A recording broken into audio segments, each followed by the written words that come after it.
Hey everybody, it's your boy Zero here for another Gunpla review.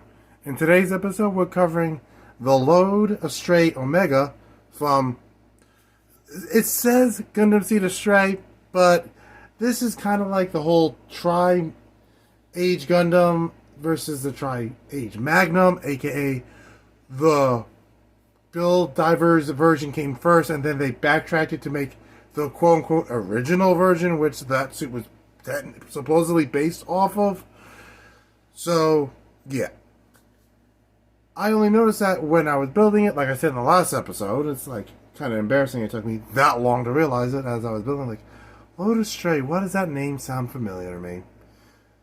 And I was building, like, this build seems oddly familiar. Like, not like an Astray build familiar, but familiar. And I'm like, wait a minute. Load Astray, and goes double rebake. I'm like, yep, that'll do it. Like, so, yeah. So if you want a version of this that isn't a Bandai Premium, I kind of would recommend getting the Load Astray double rebake and not putting any of the armor on it.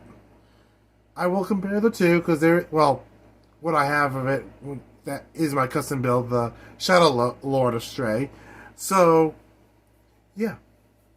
I picked up this dude at Galactic Toys, but unfortunately they're all sold out. I got the last one. So, I would say go on eBay. I believe I've sold one that was like $60. So, but be careful, scalpers are a thing. And yeah. So let's get into the review of this Bandai Premium, and is honestly one of my favorite looking Astrays. So here's the Omega Astray, or Load Astray Omega, with everything that comes in box. The Gundam itself, its massive sword, which I would say it's overcompensating, but it's also a counterweight. You'll find out why. The sword in its whipped sword mode, which is pretty awesome. Regular stickers and a sticker-style decal sheet. As you've seen, I used all of them. That's how you get the cool decals on the chest here, on both shoulders, and on the sides of each hand.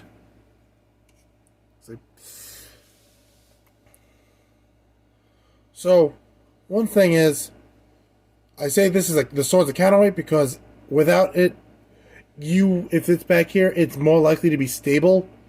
But in its hands, it is. You're rolling the dice with stability. I'm going to be honest with you.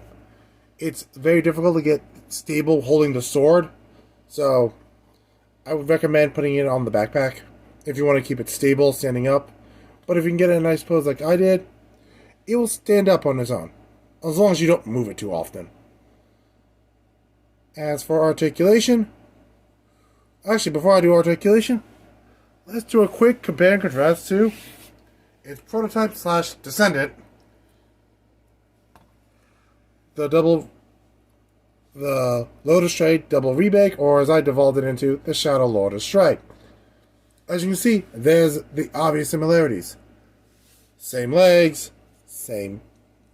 Pretty much the entire frame is the same, except for the parts here. This got changed to put the outside armor for the double rebake part. You know, the outside armor. The head was obviously changed, and also be careful with this crown V-fin thing because it's very loose, and if you put too much pressure on the red piece here, it will fall out. The whole thing will flip out, and then you'll be looking for a tiny red piece amongst everything. So yeah. Not the most stable parts.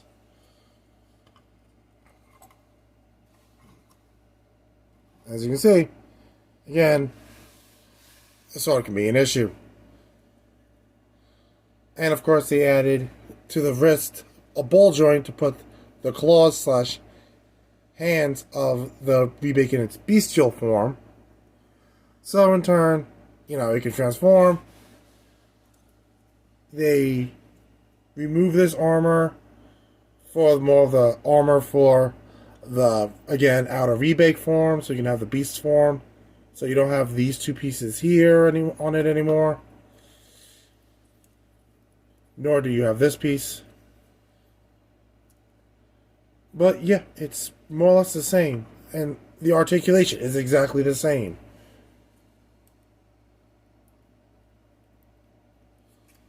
Same bend there. Same bend there. So the articulation is exactly the same. The only difference is literally the color. Same ab crunch. Same ab crunch.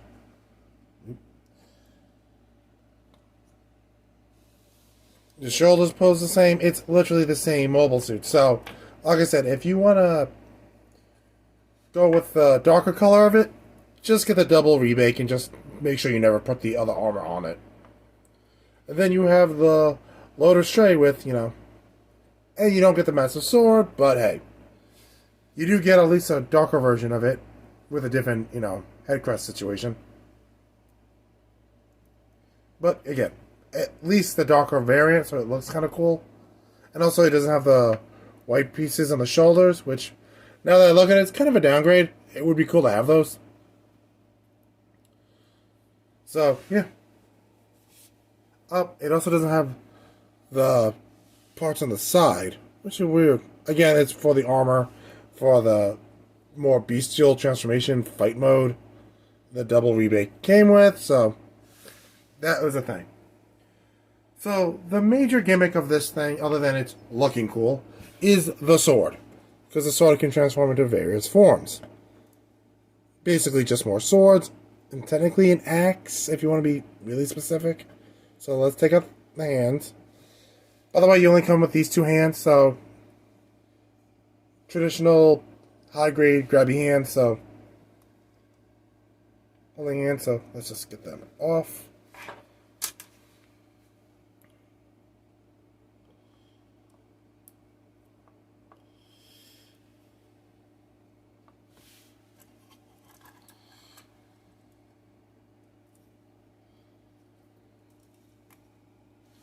And there is no beam weapons that come with this, so yeah, no beam effects, no beam rifles. Well, if you like that stuff, this will not be your cup of tea. And I'm sorry, I'm just not talking as much. My throat is, I'm still getting over this cold. Trust me, if I didn't get cold medication today, I probably wouldn't have been recording. My voice was that bad.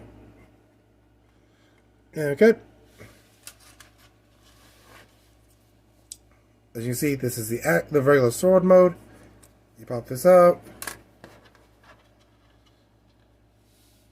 You attach this piece to this piece. You get it in the whipped sword mode, which is awesome.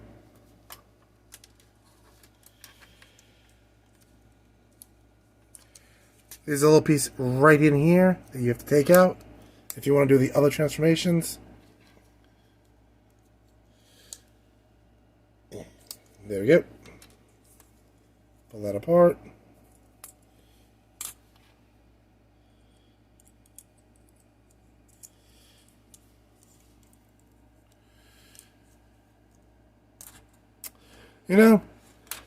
I'm smart enough to bring the instructions with me, but not smart enough to actually use the instructions. Thank goodness I'm pretty.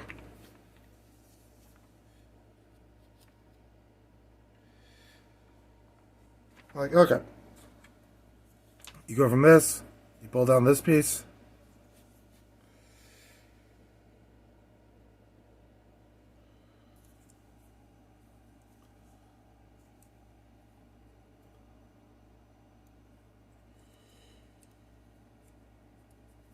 Yeah, so when it gets to this position, you slide down all the way. And so you now have it in single sword mode. And then you can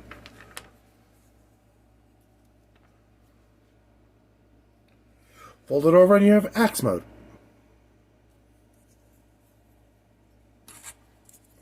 Or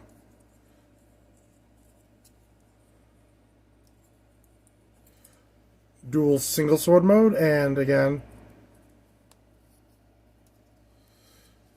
dual axe mode. So you do have options when it comes to this weapon. And to put it back, it's very simple.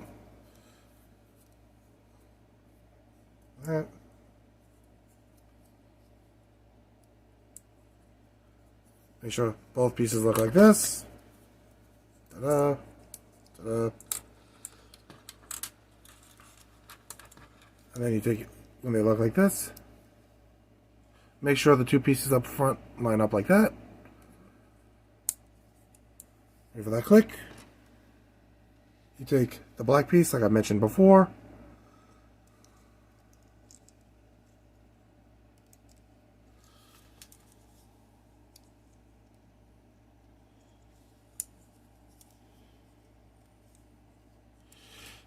This was a problem when I first built it, because you kind of have to hope that it slides right into the spot perfectly the first time. And then ta-da, back to normal sword mode. And then you can put it in the backpack. You gotta make sure it lines up with the peg, lines up with the piece, this tiny piece right here, that little gap. You gotta make sure the sword lines up with that. This piece right here lines up with that. So make sure. There it goes. And yes, there is a tiny second face on this, but it's not as obvious as, say, the double rebake version. So when it's actually a whole nother head.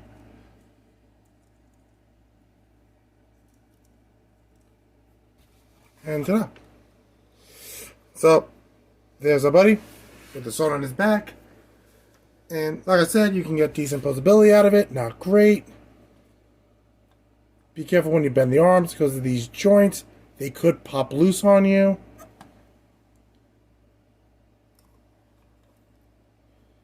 And of course, like I said, be careful with the V-fin. So let's wrap up this review and let me summarize this. Again, before I summarize, I love the design of this. That's the reason I really wanted this, because it's just on the design point. Before I had the epiphany and realizing this is just the Load Astray double rebake, just painted white with stickers on it. It just looks so cool. Mostly because it's a giant sword. I mean, most people who haven't played Final Fantasy VII understands why. Who's played Final Fantasy VII realize why. It's a giant sword.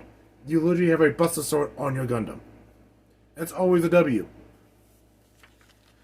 So, now with that little rant is out of the way, let's get into the summary of this.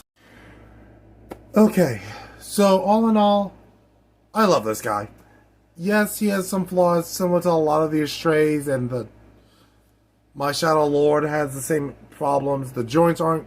If you move the joints too much, it could pop loose. The V-fin is the worst part of it. I'm sorry. It looks cool. It kind of reminds me of the hat. One of the hats you can get in Bloodborne. Vaguely. And it's like, that's kind of cool. But the problem is, it's too loose. So you definitely need to glue it to seal that part, the V-fin down, so it doesn't pop off on you. Because I can't tell you how many times, while building it, it would just fall off. And I'm like, okay, now I have to stop building to look for this piece again. It's just really frustrating. I love the color. It has a really great shelf presence. It is just, all in all, a great looking suit. And it's one of those things that I can live with the fact that it's a Bandai Premium, but I wish it wasn't a Bandai Premium and it should just be released to the public. Kind of like how I'm not a fan of the fact of all the other Project Meteor Crew guys are in the advanced forms, like the Sandrock Kai, the Ultron, the Heavier Arms Custom, the Deathside Hell Custom, all Bandai Premium, but the Wing Zero isn't. But you can get that regularly. It's kind of annoying. And the Rose Gundam, the Gundam Rose, is a Bandai Premium. Why it should be like the other members of the Shuffle line should be just a regular release. I'm calling for the regular release of all the Shuffle line stuff. I need them. I have the Wing, I have the Burning, I have the Shiny. Give me this, so you can do the Shuffle Alliance, attack. But again, that was me and my rant on Bandai Premiums. I can accept Master Grades. Actually, no, I can't. I should have my Testament Gundam should be easily available and not as expensive as it is. If you miss the window, you're gonna have to go through scalpers, and it's always like almost $150. Also, they should also have a high grade version of the Testament Gundam, just in case you can't afford the almost $150 for the Testament Gundam. You can at least get the high grade version of it. It won't be as good, but it can be just as fun to have it in a nice, layover part until you can get access to it. Like, me having 3 different versions of the Freedom Gundam. Or me having 3 different versions of the Death Scythe Hell. I have a high grade, I have the master grade, and I have the SD. But, enough of me ranting. My voice cannot handle all this. So, thanks for watching. Don't forget to like, comment, and subscribe. Hit that bell for notifications. Also, I love the fact that all of you love my last video. It got over 100 views in the quickest time. I want to say super fast. I've gotten the Ixia and the 00 Riser got in 1,000 fast, but the fact that you guys are getting such positive feedback of just posting my custom builds does this old heart proud. It's like, wow, you guys actually like my custom builds. So, I have, of course, Friday's episode is going to be a custom build or one of my random other kits. I haven't decided. Probably a custom build I have sitting around. Then, I have 3 new models coming in by in the middle of the week. The IBO Titanian, the Gun Tank, and the Thorn from the Witch from Mercury.